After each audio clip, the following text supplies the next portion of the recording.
What's your background? Were you born in Canada? Do you have any kind of influences you draw from in that sense? My influence is I'm a first-generation Canadian. My family, they immigrated from another country. So it's kind of like I live in two worlds. In my home, it's our language, our food, it's the smell. And a lot of people I know can relate to that where I'm from. There's a lot of people who are first generation or second generation.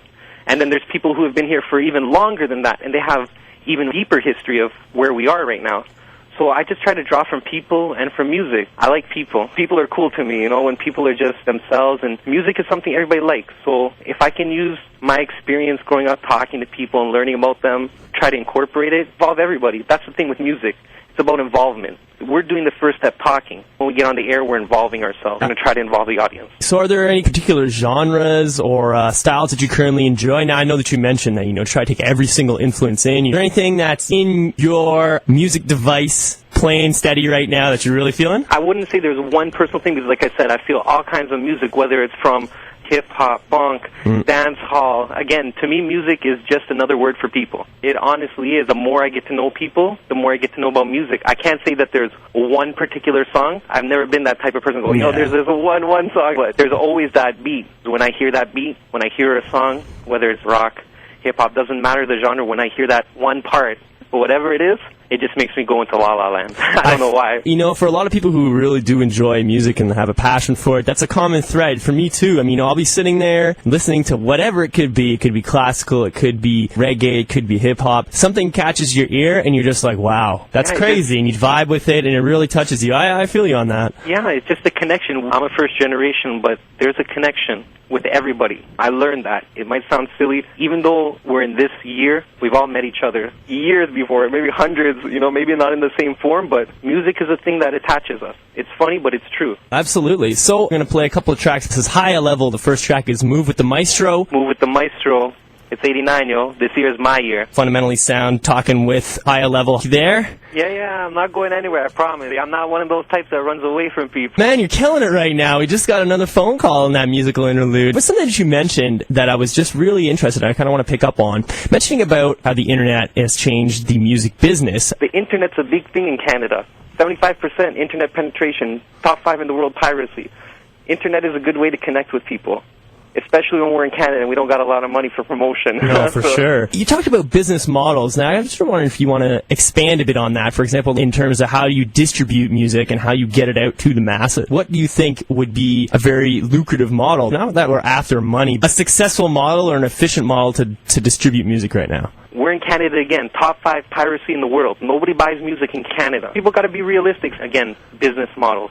People in Canada, they're basing their business model on the States. That business model is almost dead, especially in Canada. Thinking about selling music on that way, it's not happening. People are selling people now. They're selling images. They're selling lifestyles. They're trying to sell a brand. That business model is almost dead. That's not going to happen anymore. That's going to be an old thing. Music is becoming something that's more community, more unified. It's going to sound silly, but, I don't see music where people see music where it is now. I think this is baby steps. In the music industry, that's little things. There's a reason why the music industry is losing money hand over fist. It's not a secret. When you're charging $15 for something that's 50 cents, people are going to get upset. It costs you 1 cent to produce electronically. People get fed up after a while, and especially people who love music. Me, I love music from all over the world. I can't pay $60 for an import CD. You're making me pay $60 for an import CD just to hear some music. Yeah. It's ridiculous. So that business model, I think it's over, especially with the recession these days. Nobody is trying to buy too much music. They want to support the artist, but just not in that way. They want to listen to the music, and the fans spread the music. Truthfully, this happened before. Metallica, they started from tape trading. People can go whatever, but it's like synonymous with those artists who are in the mainstream. They have these stories of selling tapes out the trunk. That's how it goes, because that's the connection. Once the artist gets to a point where they lose the connection, they can never go back. I say this, and this is real. I'm a producer because I make music. That's what they call it, but I'm not that. I'm a DJ or a selector because I play records, but I'm not that. I'm a music fan. Yeah, same here. That's who I am. That's who I really am. and I love sharing music with people. So I'm just really tight with my music collection. I don't like telling people the music, so I put my own music together so they can hopefully look into it a little deeper, because music is supposed to have a deeper meaning. So I tell them, look into it deeper, find the sounds that I'm using, because those are going to show you the music I listen to. And that music's amazing. We're going to go to a track here about a new release for this month. It's a new little thing. It's just a little warm-up. It's the winter season. We all know what we're waiting for in Canada. That's some warm weather. We might be waiting until July, but hopefully we're going to get it. Dropping probably a single a month right now until the summer, where I'm going to drop Keepin' Movin'. It's just going to be something out of this world. I'm going to break it down really quick, this track. Do it up. Exclusive on the radio. I'm going to coin a new phrase. So I made this song. You're going to hear it. It's a commercial song, like I said, but I make it my own thing. This mix, I call it a mix and match.